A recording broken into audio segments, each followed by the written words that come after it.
අලුත් කෙනෙක් නම් මගේ නම නිෂු. Welcome to my channel.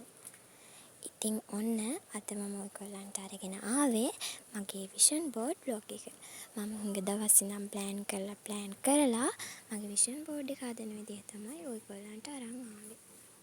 ඉතින් අපි බලමු කොහොමද මගේ vision board එක හැදෙන්නේ කියලා.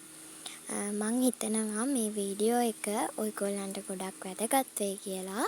විෂන් බෝඩ් එකක් හදන්න ඔයගොල්ලෝ ඉස්සෙල්ලාම පටන් ගන්න කෙනෙක් නම් මේකෙන් පුංචි හරි අදහසක් අරගන්න.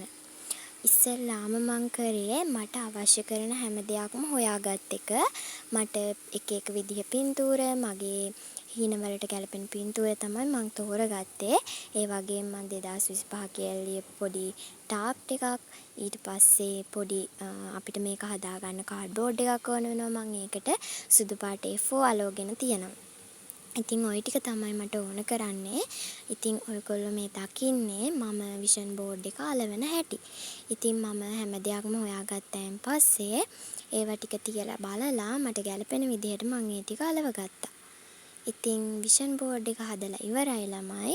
ඔයගොල්ලන්ට පේන්නේ මගේ විෂන් බෝඩ් එක. ඉතින් මගේ විෂන් බෝඩ් එක මට පේන්න ඕන නිසා හැමතිස්සෙම මම ඇඳ ගාවින් තමයි ගහගත්තේ.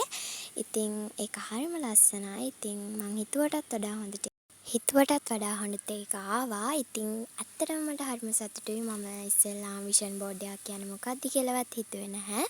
ඉතින් මං මේ හැම දෙයක්ම තනියම කරගෙන මට මේ තරම් ලස්සනට මගේ විෂන් බෝඩ් එක හදාගන්න පුළුවන් වුණා. ඉතින් ඔයගොල්ලෝ මගේ විෂන් බෝඩ් එක ගැන මොනවද හිතන්නේ? ඒ වගේම ඔයගොල්ලෝ මේ වීඩියෝ එකට කැමති නම් පහලින් කමෙන්ට් එකක් දාගෙන යන්න අමතක කරන්නත් එපා. එහෙනම් අලුත් vlog එකකින් හම්බෙමු. Bye bye. Thank you for watching.